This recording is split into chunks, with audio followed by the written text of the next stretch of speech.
Grit and grace, that's how we grow.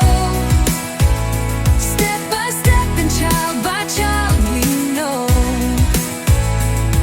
There's power in the words we say. We lift the voices, light the way. Grit and grace, it's a journey we all share.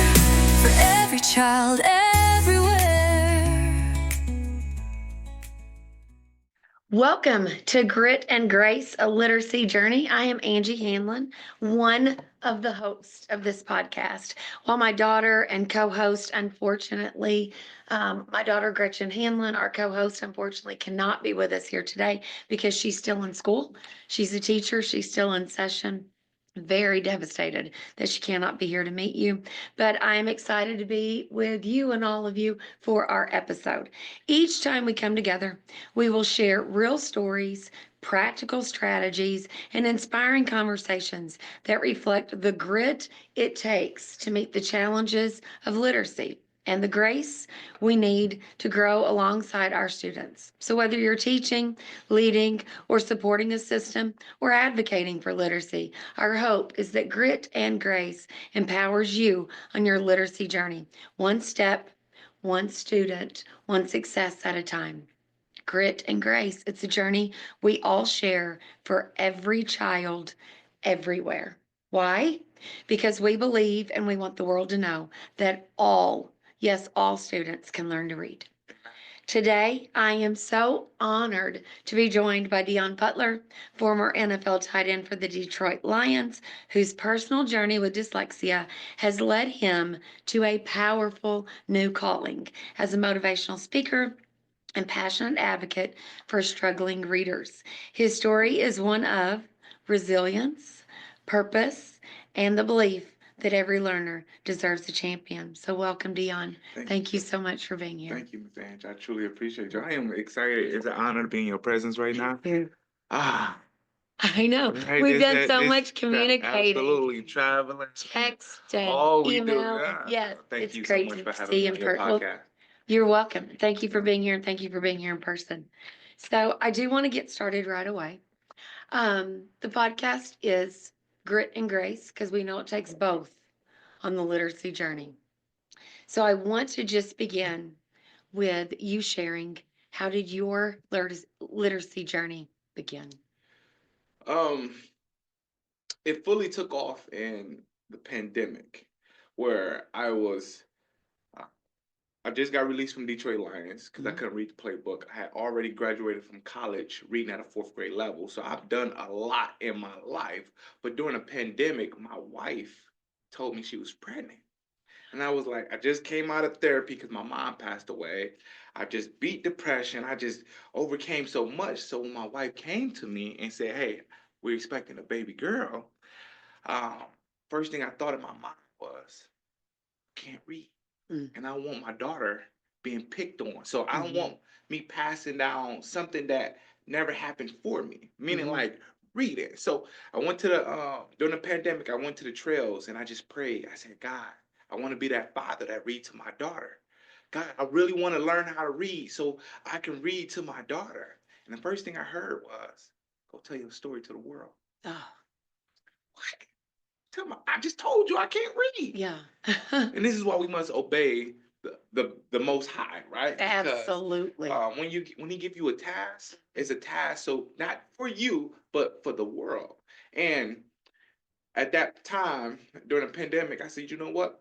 I'm gonna do what He told me to do, but I'm gonna buckle down. I am gonna absolutely buckle down, and I got all the pandemic. We can't go nowhere, right? So Right. that's when I realized something is really off. And I truly mean that. Like as I'm studying, I'm reading words. I got these books and I'm reading and I'm realizing, getting angry when I'm reading, right? I'm getting frustrated. I'm skipping lines and I can't pronounce the smallest part of a word, Yeah. right?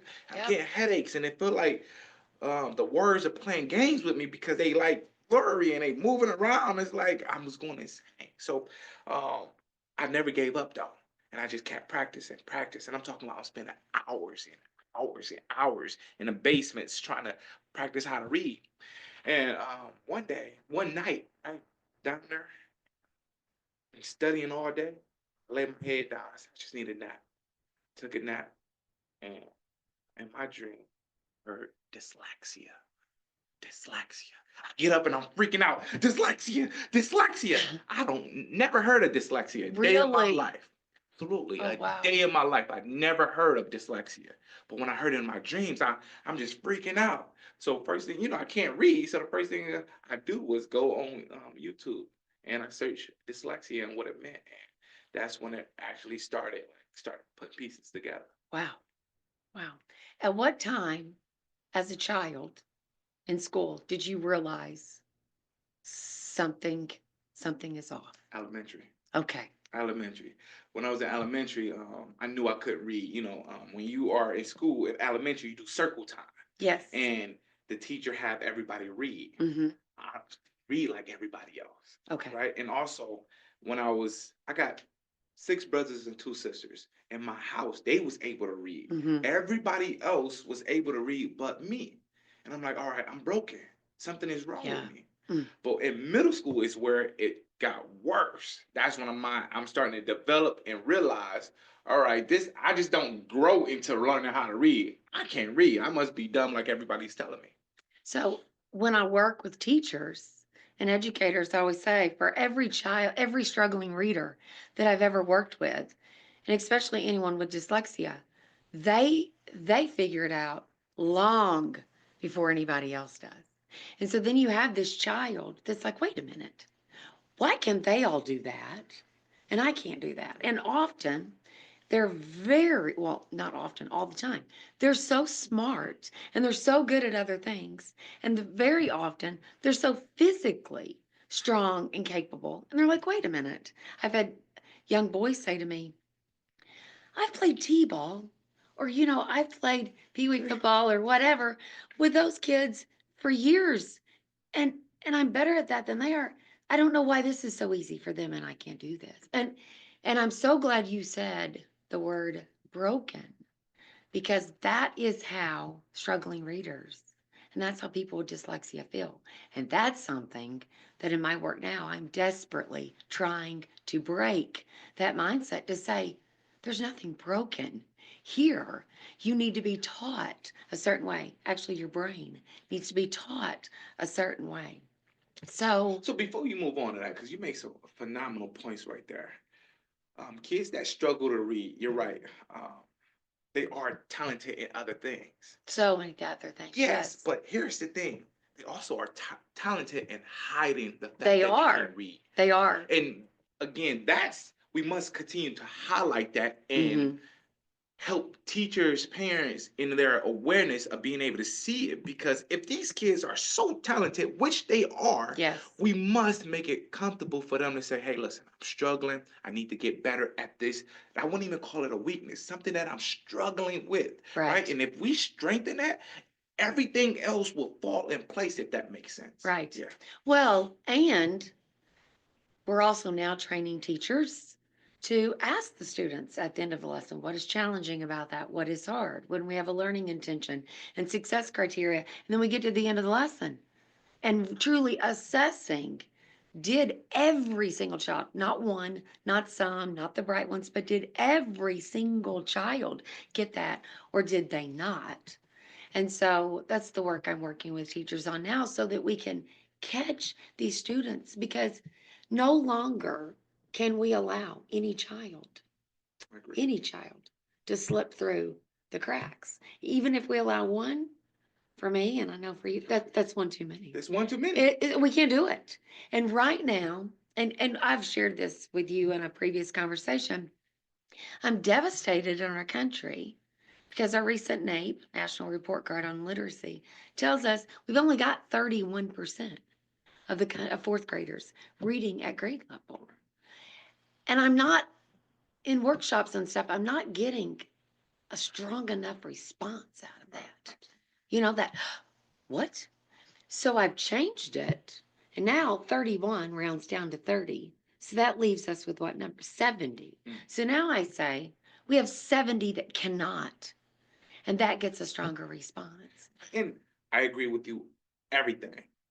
And with the teachers, when we only say hypothetically 80% of our kids and that other 10% don't pass. As a teacher, we go around and we happy, I got a high success rate. But Right, you should feel horrible about yourself because as a teacher, you should want 100%. 100, yes. And we know that 95, 100%. we know that 95 to 100% is possible. And so, and I've shared with you, that's my mission. Yeah. Now, to get that, to get the 95 and to get the 100. So you have come so far, though, from that young boy who was struggling to learn to read, and even the adult that was struggling to learn to read. Where are you on your journey, literacy journey now, and how did you get to where you are today? So I was telling you about when I was in a pandemic and I prayed and God gave me dyslexia. Yep. Prayed for it. Prayed for it. I worked my butt off since I was a kid to get here. I didn't take any shortcuts. Right. So I should be rewarded. But again, I couldn't read when I in high school, college, even in the NFL. So I keep coming up short to this storm that I can't not face. I can't do it alone, right? I used to hear so much about the teacher saying, "Oh, you will go and learn how to read as you get older." 29 years old and I can't read. Mhm. So when my tutor came into place, she taught me to work in Gilligan. She also worked with the Michigan legislature. When she told me that she can teach me how to read, I called bull crap. Due to the fact that I've been around the world, I'm like, man, there's no way that I will learn how to read. She said, watch this, give me an opportunity. So as I'm working with my tutor, that first session, and this is why it's so important to teach these kids at a younger age how to Yes. read. Yes. When I'm working with her, I'm fighting with her because in my mind, I think I know everything, but I know nothing. But because I have developed strategies of how to cope with this Mhm. reading and how to just gas and just sub things in, I'm fighting with her for the whole 3 months. She doing this out the kindness of her heart. And I'm going with her and I'm cutting her off and she teaching me how to relearn the ABCs. And I'm like, no, listen to me. I don't want to learn how to read. I mean, I know the ABCs. I want to learn how to read the big words so I can add them to my vocab. I can add them to my memory bank. When I go into these meetings, I want to know what people are saying. She said, you got to crawl before you walk. So master crawling before you walk. It's 26 letters in the alphabet, and it make 44 different sounds. Yeah. Yeah. I never knew that at all. Mm-hmm. And I know for a fact that some of these teachers and some of these people in this world don't know that. Mm-hmm. So if there's 26 letters in the alphabet that makes 44 different sounds, why am I mad about something that I didn't know? Mm-hmm. Why am I embarrassed about something? Right. So that second part of training, I let down my ego. There you go. I said, Deon, you don't know everything. Yeah. This lady is trying to help you. And all you got to do is put down your pride. Forgive that little boy who struggled, who battled. Forgive him inside and allow somebody to actually help you. Because you prayed about it, you got your prayer. Now allow God to help you. So that second semester, second session, I said, I'm gonna learn how to listen. There you go. I'm gonna learn how to receive the information. So when we started working together, she's giving me all these tools. Um, VCV, red words, vowel continents, these tools that go in my toolbox. And for the longest, I'm like, I don't need the tools. But at one point, I heard my higher self say, just apply that information that you get. Mm-hmm. So we're going over words. And at first, I got my fist balled up. I'm crying because I know I have to face this now to another adult. Right. Right? You see how Which is, that's hard. crying That's and I'm tough. like, Yeah. can't even read a word. I heard that my higher self say, just break down the words, the tools that she got you. Yeah. I broke it down. My eyes got big. I said, just use what I just learned. And I applied it to the work. She like, read it again. Read it. I just started reading. Looked up and she saw something in my eyes. And she saw that it was over. Mm-hmm. Deon Butler just broke the code. Yeah. So then I started reading again. She like, do it again. And I'm just reading it and I'm reading it. She had the face like, he about to take over the world or he about to change the And world. isn't it powerful? What? When you break that code, and that's all we need to happen for our students is to break the code. And I want to go back to something that you said because I think it's so important to highlight because we will have so many educators listening. These students become masters of compensating. They can fool us. And we've got to use every tool we have with assessments. And now we have, thank God, so many states that are rolling out this legislation. And you've helped that in the state that we're in today, Michigan, that we will assess and we will do these benchmark screening assessments. I will actually know if students are struggling, and then schools, therefore, will intervene. But I want to point out, though, that with the proper, explicit, universal instruction, we can catch those students first before they ever even need this intervention. Because, yes, we can do this, and students can have the journey that you have had, but I would prefer that we catch all of them in the beginning. But I do want an important message to go out to every single person that's listening, especially every child and every non reader out there, that it is doable, it is possible, and they can get there. And I'm gonna add this in. As you can see, throughout my whole journey, I had support, meaning like, because I'm black, I'm an African American, I grew up poor, it's easy for me to tend to the streets or sell drugs to provide for a better future, right?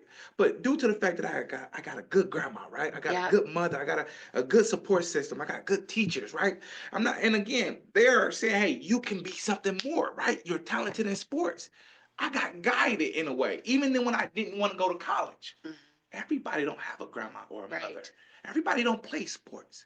It's people that want to be scientists or artists or musicians that cannot read, right? Or don't have that family support that maybe they might be in foster care or they might have some really trauma going on in the house that's causing them to easily slip through the cracks or pick a different route, all due to the fact that they cannot read. So as teachers, we must raise our awareness of Yes. this problem.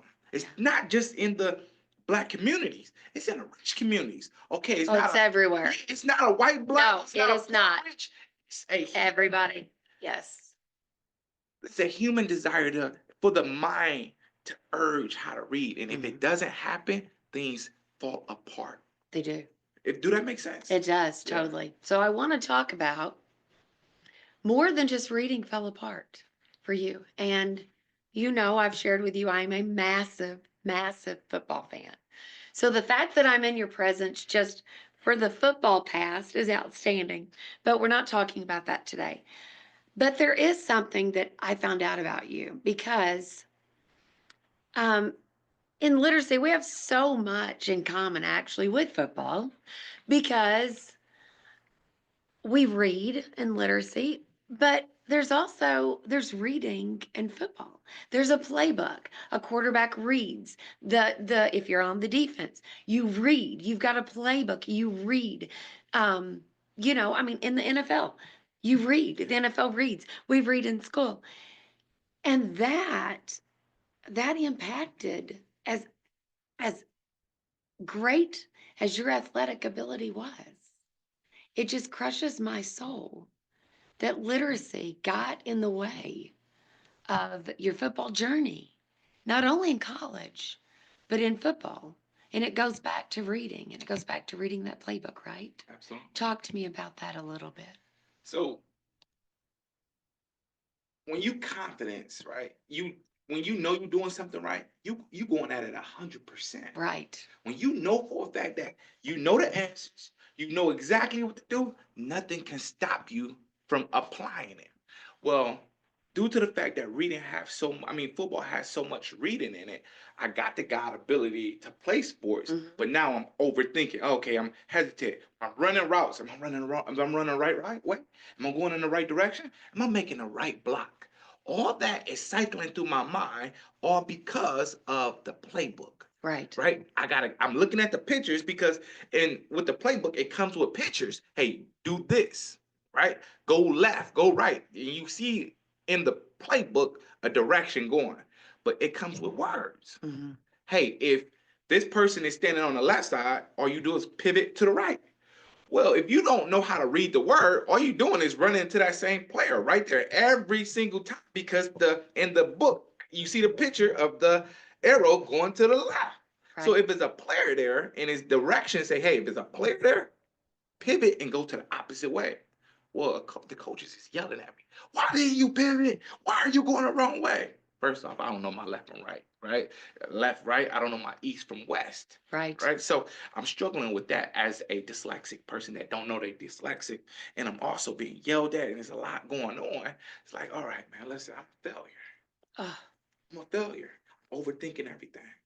But it was my senior year, and I struggled. I struggled all the way up until my senior year with the playbook. I started memorizing the playbook. I said, "There's no way that I can keep failing as a senior, as a captain. I have to do something, right?" So hmm. I memorized everything, and this playbook is like a dictionary. It's like you got to memorize every word. And it's huge. It's huge. Yeah, Yeah, it's huge. absolutely. So my brain is at capacity because I'm constantly working it and trying to memorize things without actually having the tools. Um, we get this coach that came from Oklahoma, I believe, Sharon Moore, Yeah. and At Michigan, right? yeah, yeah, Yes. he's the head coach at Michigan right Yeah. now. But Sharon came in and he saw that I was gifted. I was able to catch the ball. He seen that I started memorizing a playbook. But when a quarterback, Cooper Rush at the time, who played for Dallas, is now the Yes. quarterback at Baltimore as well. He would come up to the line of scrimmage and give an audible, right? Mm. 44 East, 44 East. In my mind, I'm going crazy now because I memorized the plays, but I still don't know my left from right, my east from west. So I got the play, but now he throw an audible. I didn't get cooked. Why he throw an audible, man? I got the play in my mind, right? So when he throw an audible, now I'm going the wrong way. And Coach Moore and the other coaches are seeing it's like, come on, D. So one day, Coach Moore called me to his office. He just asked me to open up. He said, "Man, why are you not studying the play?" So I've been fighting this reading problem for a very long time. And when I saw him, looked at me, and he just said, "Man, just tell me the truth. I'm here for you." He told somebody, "I struggle." He said, "Read up." Gosh. Moore said, "I got you." His Mm. He gave me a hug, held it on his shoulder. I just started falling because this grown man is now saying, "Hey, it's okay to whatever, however you learn, it's okay, right? I'm not gonna laugh at you like the professors. I'm not gonna bully you like your peers. I'm not gonna be these teachers that down you. I got you." So he got on the board and he said, when you hear west, it rhymes with left. Now, Coach Moore don't know anything about dyslexia. He don't know dyslexia from dyscalculus, whatever, But he right? cared enough. But he cared He enough cared enough. about my learning, right? And Yes. to teach differently. Yes, to teach And different. that's the That was message we enough. need to get out to teachers. That was just enough, right? Yep. He To cared. teach the way every student needs to learn. Absolutely. So he got on the board and he like, when you hear west, it rhymes with left. He like, so what is east? Like right. There you go. Right there, that little boy got comfortable. When you're able to have, when you know you have somebody that got your back, you will do everything for him. Mhm. And when Coach Moore showed me that he got my back, I showed him I got his back. So whatever he told me to do, I dominated on the football field, right? Just that little piece of it. I stopped being a class clown inside these meeting rooms. I started being more serious when I seen that he had my back. Think about it like when a soldier go to war for their captain. Yes. When you know that your captain got your back. So I'm dominating on the football field because he gave me a little bit of tools. On top of that, he also allowed me to be myself in the meeting room. So when you got these football players, you get tested. He gave me different color markers. He allowed me to tell stories on a playboard. Wonderful. I never was able to do that throughout my life. But now my confidence is rising. No wonder all 32 teams in the NFL wanted me to play for them. All 32 teams in the NFL was interested in my ability after my senior year was over because I dominated in the game with confidence. I wasn't overthinking. I knew what I needed to do. So I started applying it every single time on the field. And I just want to point out, I said there are so many similarities between football and schools and literacy. A coach is a teacher, Absolutely. and an athlete is a learner.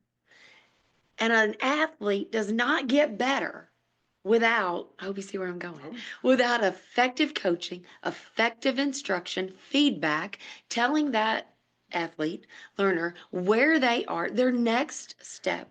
It's the exact same thing in literacy. And that, what you're talking about, sorry, now I get a little passionate, is that's the power that every single solitary, I'm sorry, I'm going to get choked up. Every single classroom teacher has for every single learner in their classroom to embrace them, build that safe culture that Coach Moore built for you, to let those students have that moment of saying, hey, I don't learn. And I'm in an environment that my teacher and my building leader has set up that I can walk in this school and bravely say, this is my dream, that they can bravely say, hey, I don't know. This is hard. Wait a minute. You taught that way. I didn't learn that way. And then we will respond out of care. And then we will go to every single child, every single learner, as you were on that field, and say, what do you need from me? Because we know from a body of research that 95 to 100% of people can read. But we also know, and now this next bit of research is going to take me to my next question about your life. We also know that for every single student, every single person in life to be successful, they only need one, what research called charismatic adult in their life. Just one. Charismatic adult. And I learned that from Dr. Brooks. And then I thought, what exactly does that mean? Charismatic adult. I immediately went, being a preacher's kid, I went to church, I'm thinking, okay, what does that mean? It means a caring individual who cares about the outcome and who will never lower the expectation for that person. And they'll continue to give them goals and expectations because they care. And they only need just one. And that's the beautiful thing that when I heard that bit of research, wait a minute, it doesn't take an army. One. It takes one. Who was yours? My grandma. Tell us about your grandma and the So impact she had on you. so my grandma was one of them people that Yeah. she loved everybody the same. She gave everybody the same message. God, family, education, right? God, family, education. So she like built that inside me, but not realizing I can't read. So a lot of family members was on drugs. That her kids overdosing, and I'm in a poverty area. So she's doing her, Which is common. yeah, which is common. She's doing her absolutely best to hold these walls together, working 3 jobs, and um, I was getting in trouble in middle school. I was always getting in fights. I was always the class clown. Why? That's why. Well, here we why, go. Why am I doing all these? That's things, what right? we see in school. So Because they can't read. can't read, right? Yep. So my grandma will come to these parent teacher conference every single time. But to make a long story short, we having trauma in the house and we having trauma out in the school. Yep. And she's like, I'm like, Deon, I said, she's already dealing with a lot. You're adding more to it. Now you might not be doing all this stuff inside the house, but she got to leave work to come see you at parent teacher conference. She got to pick you up from school because you're getting suspended. Then it just snapped, man. She's your support, man. I mean, you need her. So when I started getting good at sports, and I was getting scholarships offers in high school, and I realized, man, I still can't read. So I was like, I ain't going to college. Even though I got all these scholarship offers, I'm like, I ain't going to college because I thought you had to be a genius. Yeah. Got my life on track due to the fact that my grandma believed in me, and I'm like, I want to make it easier for her. But when I realized you need what I did to get that C in high school, it won't work in college. I'm like, I ain't going to college. So I'm like, let me just test my grandma. Oh. Yeah. I'm like, only person I need to approve is my grandma. She's the only person that can say, hey, it's okay if you don't go to college. So I walked in the house, saw her playing her crosswords. I said, Granny, I'm going to college. Plan was to catch her in a good mood. I said, Granny, I'm going to college. I'll be in these streets. I'm gonna help you out. I'm gonna pay bills. That's what I'm good at. She put her little glasses down and said, "What did you just say?" That was the thing I ever do to a grandma. Especially one that cared so much about you. Absolutely. She loved me, and she was up too, right? Small, green eyes, beautiful hair. I say, she choked me so hard against the wall, and my head is up, but my eyes is looking down. I no longer see my grandma.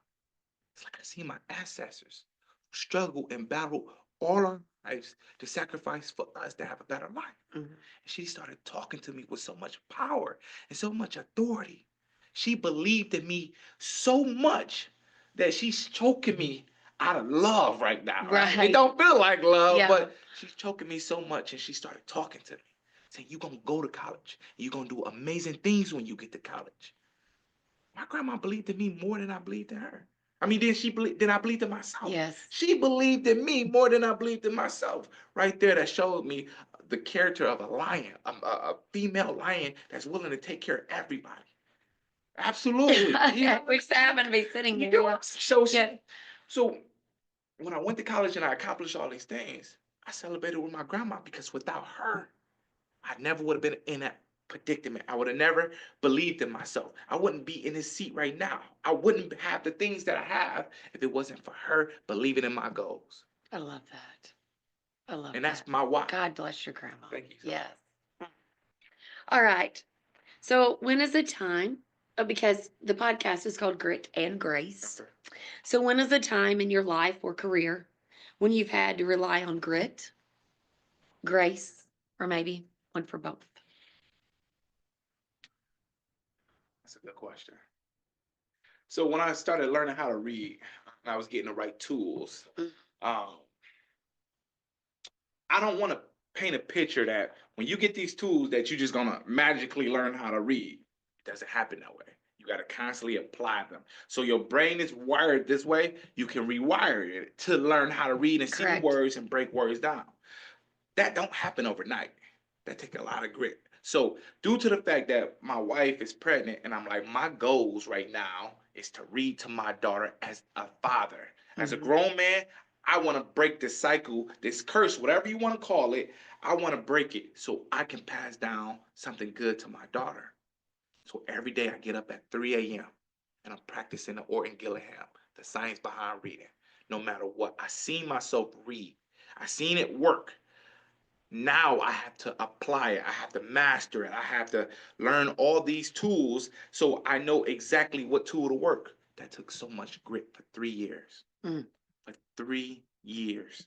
I'm up at in the morning just practicing, crying, can't see the words, but busting my butt to get what I need. So I'm looking at it like football, but just learning to use it in a different subject or a different path. And I use that hard working, that grit on learning how to read. And it paid off. It paid off. Oh yeah, I read to my daughter every morning, Oh, every night. I We love have that. so much fun. And when I read to her, you can see that she hears my voice. Now she go into the bathroom, she grab a book, and she Google gaga gaga gaga. All due to the fact that she see her daddy reading. She's hear her daddy's voice. She knows something is important. She don't know what's important, but she know when you pick up a book, it's something magical happen. And we have a bond that way. And it's the best thing in the world as a father for me to see that, man, my daughter is learning from me. Yes. Not from football, not from sports. Yeah. But reading. Yes. And there's so much more to you than the athlete. Yes. I've loved that. And I loved that side, but now I'm learning all about Deon Butler, the person. And there's so much more to you than that former Detroit Lion. So did that answer your personality. question? It The did. grit It part. did. It did. Yeah. What about Grace? I love my family. I'm a family man. I'm everything that I do for my family. I do for God, obviously, but I do for my family. I hear grace, I think of where we came from. Yeah. And we bring so much with us and we forget to give ourselves grace. Yes. We forget To ourselves. To ourselves, right? Yeah. But it takes me to do it first in order to trickle down to everybody else.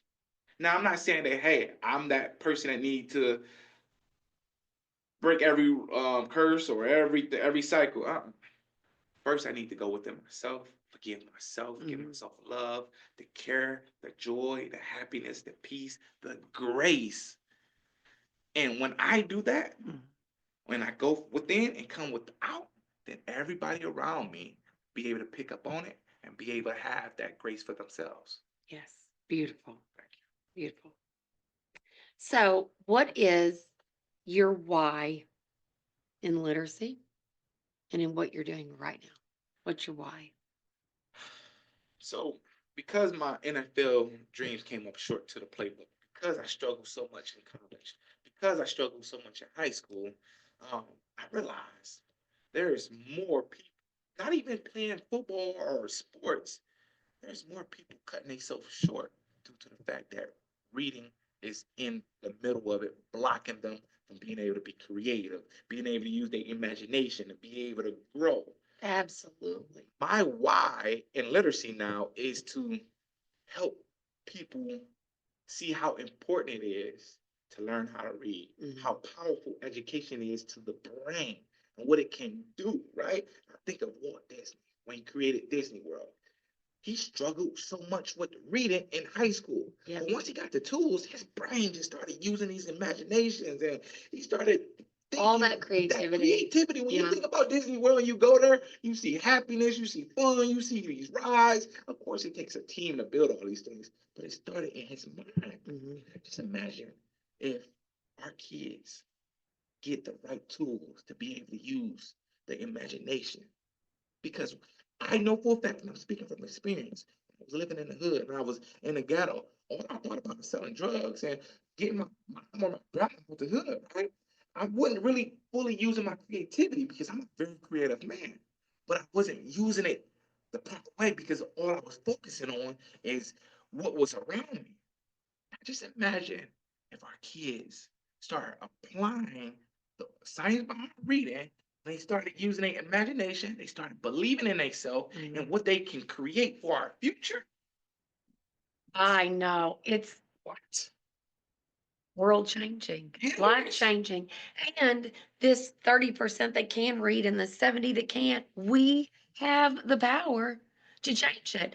And the important message is that when we give a child, when we take a person off the path of illiteracy and we give them literacy, we have literally picked that life up. Oh my God, pick that life up and we have put them on a different path. A path not to prison, Right. a path not to drugs, alcoholism, poverty, Yeah. a generational cycle of poverty. We literally give every single life a life of prosperity, a life of opportunity. They then have a life of opportunity. That's why it's so critically important that everyone in this listening audience and just in our world in general will go and adopt that mindset that all, all means all, all can do this, all can learn to read. And until we've reached that, we're failing. We're failing. But We're can I failing. please add this in? Please. It doesn't make them, once you give them these tools and they learn how to read, it doesn't guarantee them to be the success, but it gives them an opportunity. And when we And a don't, chance. a chance, a fighting chance. Yes. And when we don't give them that, we as a community, as the world, we take that away from them. We do, and we take failed that away. them. We literally failed them. are failing And it's that not fair. child. It's not fair. Now, what they do with the tools and they learn how to read, okay, cool. And if they make a decision, now they got to own up to that, right? Everything after that, they True. have to own up to it. Because True. what we know and what I know for a fact is sometimes impulsism and sometimes we react off things due to the fact that we are lacking the knowledge of understanding. I used to be so angry. The reason why I played football, I'm humble. Oh, just stop it. Yeah. I used to be so angry throughout my life. And it just wasn't from poverty and trauma. It was because I couldn't read. Yes. So people are like, why did you choose football over basketball? Because I only played 1 year of football, and that was my senior year in high school because I was pissed off. So when I put on a helmet, Well, yeah. I get to hit you hard. You got to hit people. Not get in trouble. Hard. Exactly. Not get in trouble. You get what I'm saying? I do. You can't arrest me for putting on that equipment and doing what I'm supposed to do between them lines. But once I learned how to read, I read how to meditate. I read how to spiritually go within. I read how to breathe, control that anger, control that trauma. I learned how to keep that all in and release it when I go for these runs, when I'm praying, when I'm with my daughter and I know things ain't going right and the house seems like it's on fire. I know I can be calm due to the fact somebody else did it. Yeah. And I read that somebody else did it. Right. Yes. And I want to say this. I couldn't, for a very long time, I always used to listen to the Bible audio. But once I learned how to read, I was able to read Bible scriptures.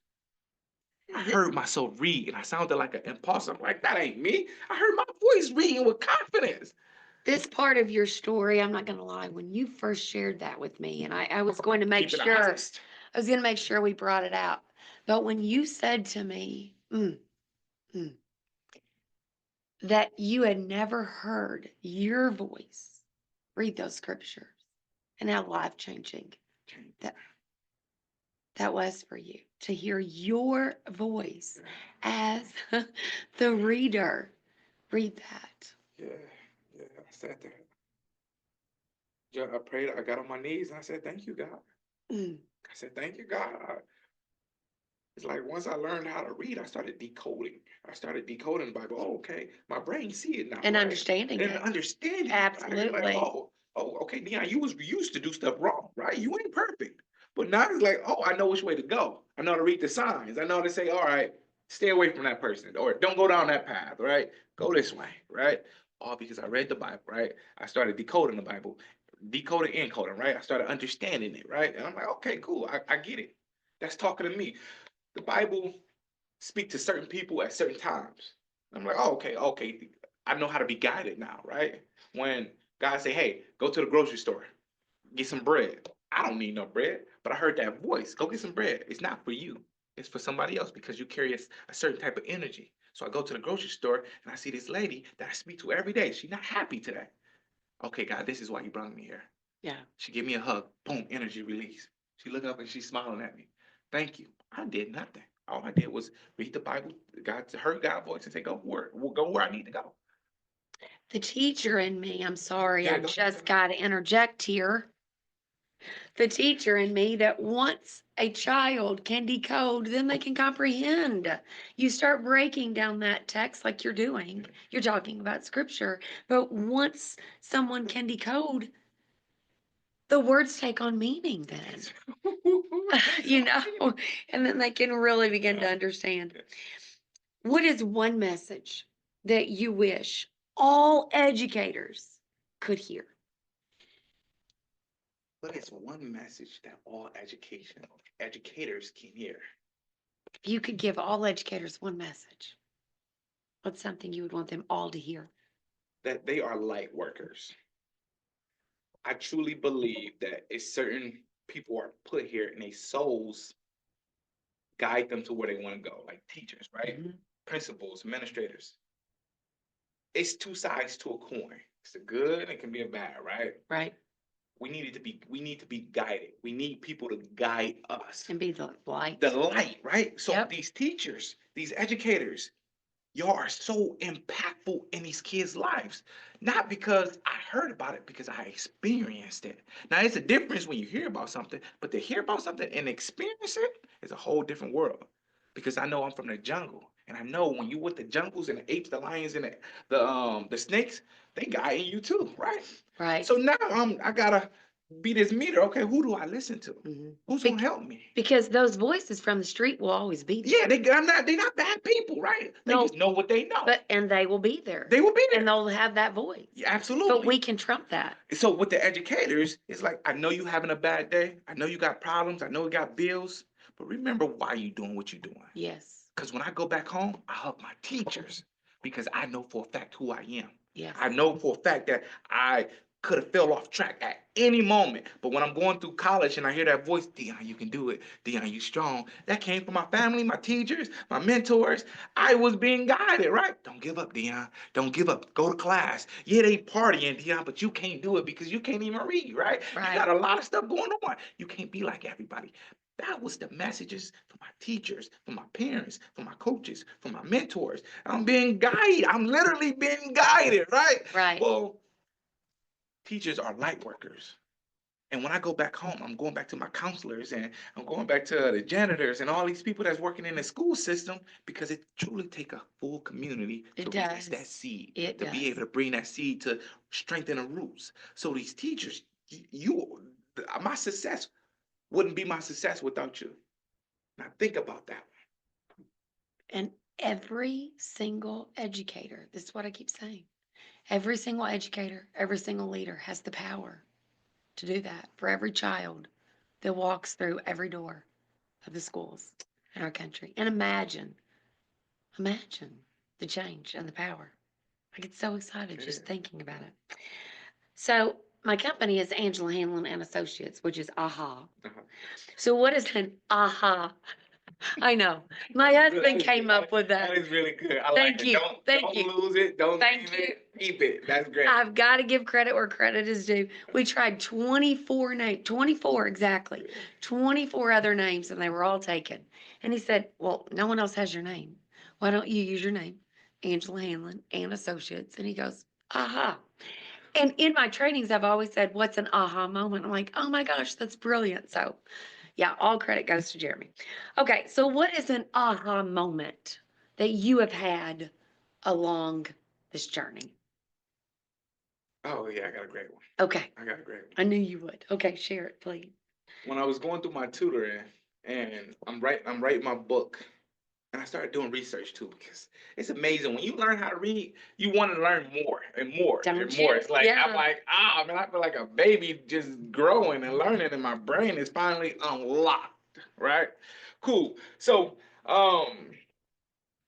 I started reflecting as I'm writing my book and I'm learning these things and I do research on what do stupid means or dummy. And they said the lack of intelligence. I had an aha moment. I started laughing. The lack of intelligence. Started thinking like, man, I used to be called dumb. That stayed with me, stupid.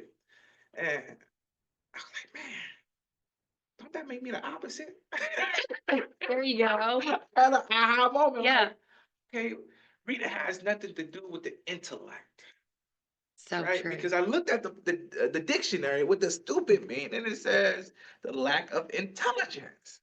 And I was just like, oh, we're not stupid. No, We're not stupid at no, all. no, We're the no. opposite of stupid. That's right. Yes. I'm so glad So you said that. do that make sense? It does, I sat totally. there and Yes. I'm doing all these research, and I'm like, all right, we say all these words, we do all this slang talking, but do we actually know the meaning behind it? Right. And then you started looking up these words, and you're like, oh, these words have meaning. What do stupid mean? All right, cool. People call you stupid, then you start acting stupid, you start believing stupid, and then you look it up and say, oh, I mean, you're not intelligent. I graduated from high school. I graduated from college. The intelligence is there. Like, Reading isn't there. The intelligence is there. so it was an Yes. aha moment for me of like, oh, Deon, man. Younger Deon, man. Come here, let me hug you right quick. Yeah. You're Yeah. very intelligent. You're bright. You're smart. You're handsome. You're gonna change the world. So tell me what you're trying to change the world right now. Absolutely. So tell me a little bit about what you're doing right now. So my business is Stand Strong. I named that business because after all that I've been through, I had to stand strong through that storm. I had to overcome that storm to get to that creative power that I have. I love And that. absolutely. So no matter where I go, no matter what community I go into, no matter what legislation I go to, I'm gonna stand strong and I'm gonna be me and I'm gonna tell my story. Right? I'm not gonna feel any shame. I'm not gonna be embarrassed about it. I'm gonna have my chin up. I'm gonna speak directly to your soul and let you know that what I've been through, I overcame it. And also, if we pass these bills, these reading bills, and pay these teachers more, and we bring more enlightenment to this world about reading and education, everybody will be able to win. Yes. So that's what I do right now. I just helped pass the Michigan legislature. I helped pass it working with Governor Whitmer, also Senator Dana Polanyi, and all these other lawmakers. Joe Take, who's the representative house. So many people, and they heard me tell my story and the stuff that I had to overcome because all these years, our teachers, our peoples tell us to go to school. But I did that. Mm-hmm. I did that and I still came up short. So now I want to make sure no other kids are coming up short to reach their goals, to be able to provide for a better future for their lifestyle and their family. And I'm right there with you. Amen. Yes. Let's Yes. go, Ann. Yeah. All right. So your book is called The Gift and Curse. But I gotta say, your book is amazing too. Thank you. It's Thank amazing. you. Look at these beautiful books. It was your idea to put them up, and how brilliant was that? Yeah. The Gift and Curse, Yes. One Man's Journey with Dyslexia. I don't know if this was deliberate, but I love that the cover is a stack of books that then goes up to light. Yeah. Everything that I did, everything is intentional. I love it. Everything. And it's a deeper meaning. And when you read the book, you go back to the first cover, you're like, oh, Mm-hmm. you gonna cry, right? And I let it all out in the book. Um, I remember during the pandemic, it was just I'm writing it and I'm just pouring it all out and I'm letting go of all the stuff that I've been carrying for so long. So when you read this book, you actually read me. You get the full me. You get the honest me. And then you get another perspective. Okay, Deon not perfect, but so I'm not either. But it's such an important point because someone who cannot read, they are carrying so much burden. And they're carrying that, as you mentioned earlier, they think they're broken. And we have to tell them, no, they're not. No, they're not. They think there's something wrong with them. They think there's something that needs to be fixed. No, no, they're not.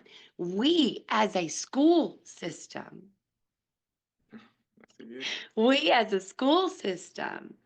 are what is broken, and we have to fix what we are doing. Those children have nothing.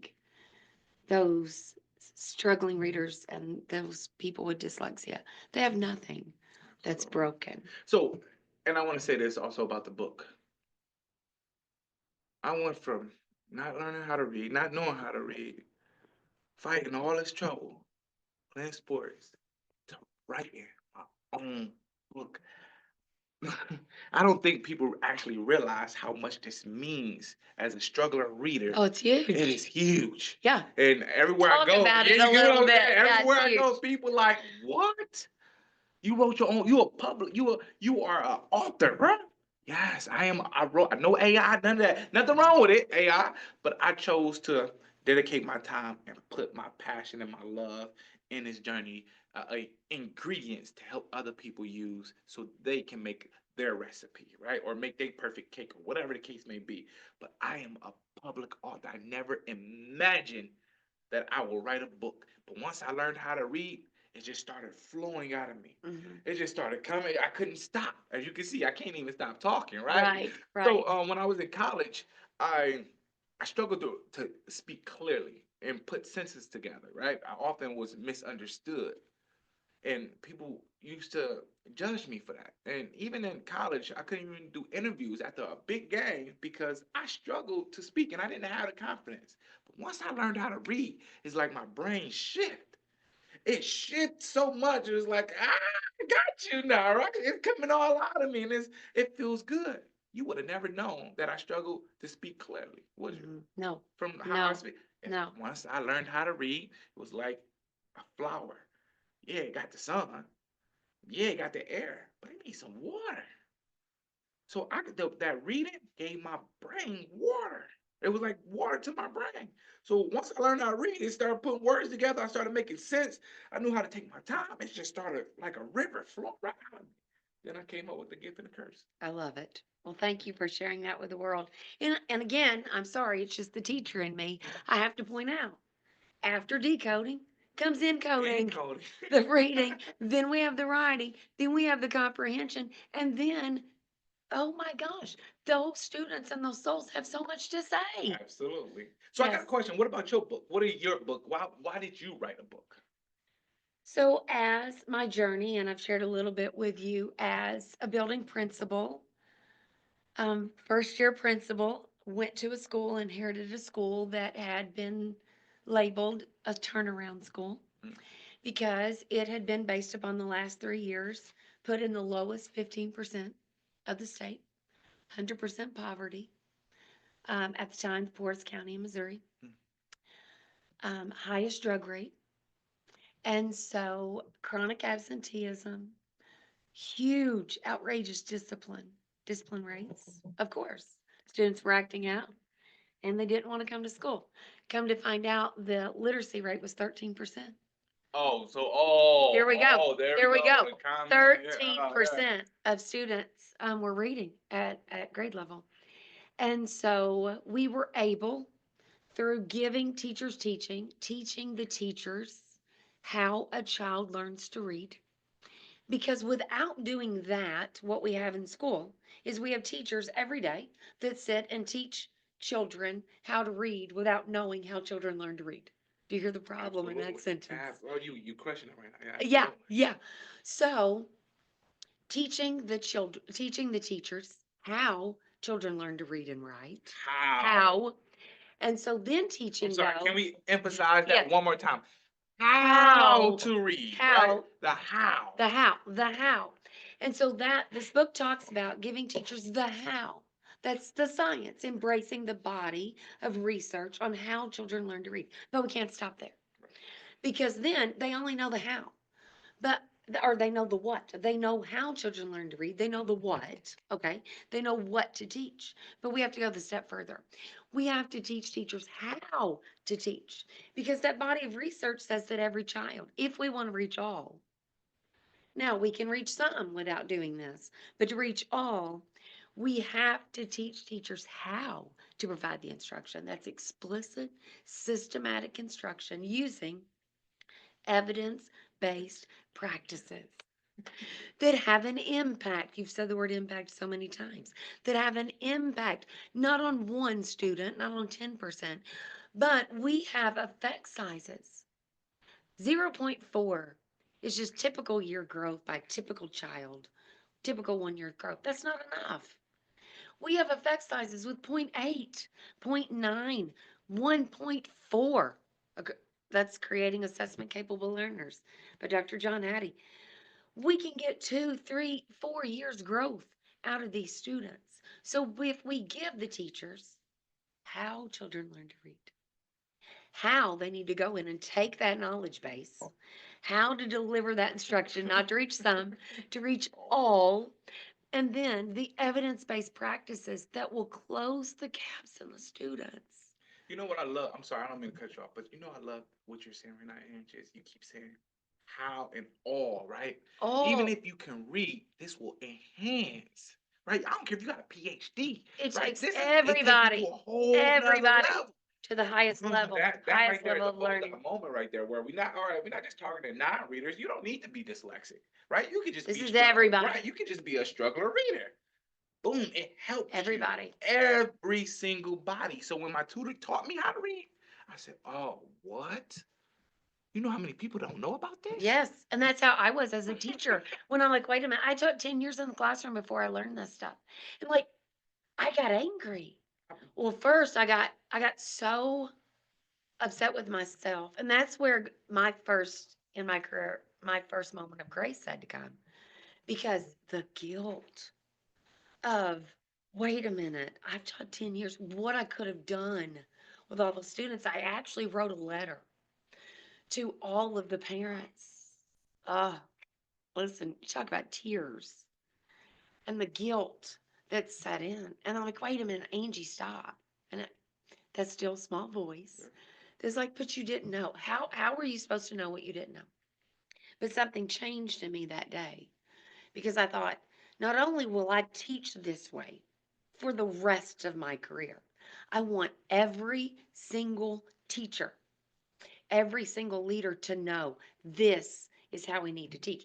When I heard that number 95, that 95 was possible, 95, I remember sitting there that day. The lady that said it was Dr. Jan Hasbrook.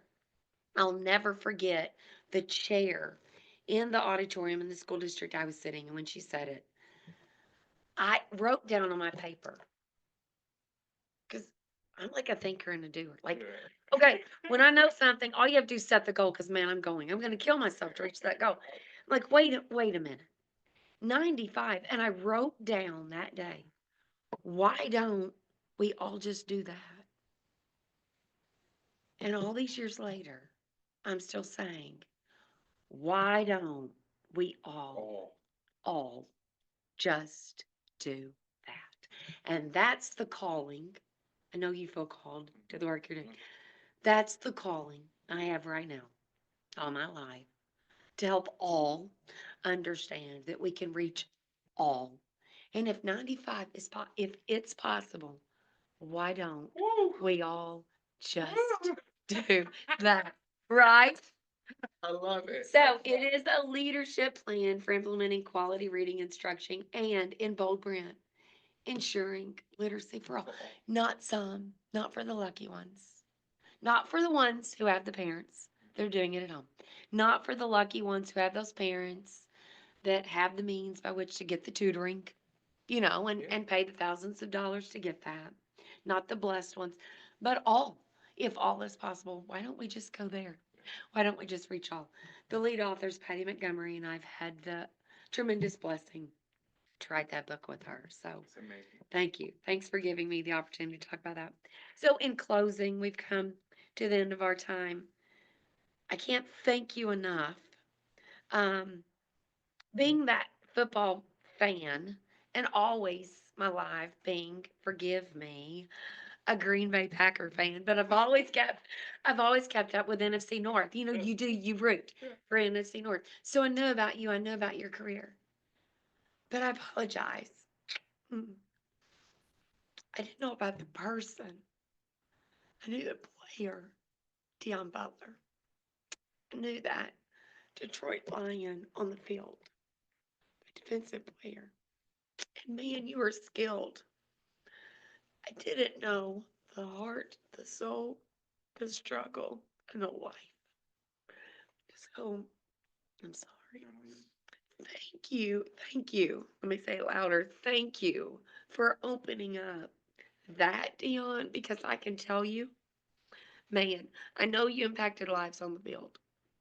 Dion, the impact you're going to have now with this story, when children that look up to you because whatever reason, maybe you've got part of their story or you came from where they came from or just looking up at that, the way kids look up to those athletes, whether it be that or whatever they see in you, now they're going to hear this side of you in your journey and you're going to have such an impact. But so thank you. Thank you for, oh my gosh, thank you. But there's a line, we have a theme song. I can't believe I'm saying those words. We have a theme song to our podcast. And I shared one of the lines on the introduction, and that is grit and grace. It's a journey we all share for every child, everywhere. But there's another line in that song. This is how I want to close this out. And it says, literacy lives in every heart. Literacy lives in every heart. What do you think when you hear that, and what does that mean to you? Everyone on this earth has a gift. Everyone on this earth is intelligent. Everyone has access to that information, not just the higher ups, not just the ones with the money. Everybody. Everybody. And it's for everybody. Yeah. Thank you. Thank you. Thank you so Oh my much. gosh. Thank you. I loved it. Grit and grace.